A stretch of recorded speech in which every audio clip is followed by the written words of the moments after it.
Good morning বন্ধুরা, কেমন আছো? আশা করি ভালো আছো। আমরা খুব ভালো আছি। আমি মেয়েকে নিয়ে এই আঁকিয়ে নিয়ে আসলাম, আঁকাতে নিয়ে গেছিলাম, সকালবেলাতেই গিয়েছিলাম। আর বৃষ্টি পড়ছিল তখন, তাই জন্য আর ভিডিও করা হয়নি। এখন একদম রোদ দিয়েছে, আবার অন্ধকার হয়ে আসছে, এইরকম হচ্ছে আর কি। কখনো রোদ দিচ্ছে, কখনো অন্ধকার হয়ে আসছে, এইরকম করে এখন চলবে। চলো মুড়ি টুড়ি খাই, খেয়ে নি, খেয়ে নিয়ে আবার মেয়েকে নিয়ে ক্যারেটেতে যাবো। রান্না আছে দুপুরে, অনেক কাজ আজকে। ঠিক আছে, মুড়ি খাওয়ার কিছু করার ছিল না, তাই একটু বাদাম ভেজে নিচ্ছি। বাদাম ভাজা দিয়ে একটু মুড়ি খেয়ে নেবো। এই তাড়াতাড়ি করে প্রত্যেকদিন কি করব না করব, প্রত্যেকদিন তো জল ঢেলেই খেতে হয়, কিছু করার নেই।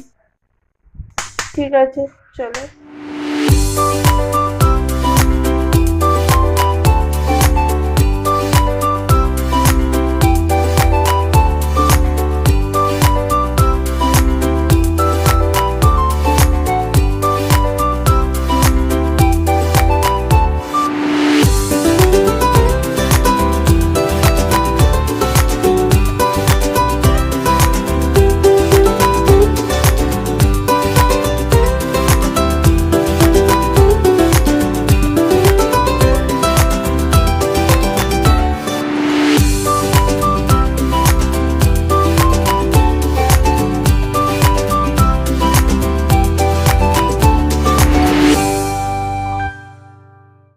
এঁচোড়ের তরকারি হবে, তাই এঁচোড়টা আলুটা সব কেটে নিচ্ছিলাম এক এক করে।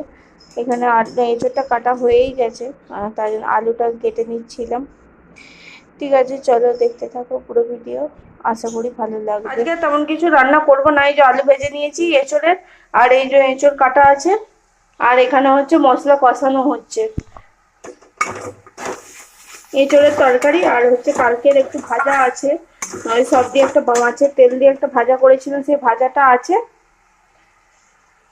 আর হচ্ছে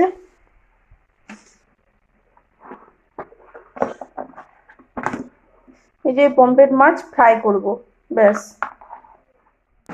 চলে এলাম পরের দিন সকালে কথা বলতে। আমি এখানে রান্না বসিয়ে দিয়েছি। মাছগুলোকে প্রথমে ভেজে নিচ্ছিলাম একটুখানি। মাছের মাথা ছিল, সেই মাছের মাথা দিয়ে শাক দিয়ে সব আনাজ দিয়ে একটা চচ্চড়ি হবে। এই যে সব কাটা হয়ে গেছে, এইগুলো দিয়ে সব রকম দিয়ে একটা চচ্চড়ি হবে। আর এখানে মশলাও ছিল না, মশলাটাও বেটে নিলাম। আর এখানে শাক বসিয়ে দিয়েছি, মশলা বাটতে করতে এইদিকে বসিয়ে দিয়েছি শাকটা। ঠিক আছে, চলো রান্নাটা করে নিই। আজকের মতো ভিডিওটা এখানেই শেষ করছি, আশা করি ভালো লাগলো। আজকের মতো টাটা, ভালো থাকবেন, সুস্থ থাকবেন, সাবধানে থাকবেন। দেখা হচ্ছে পরের ভিডিওতে। টাটা।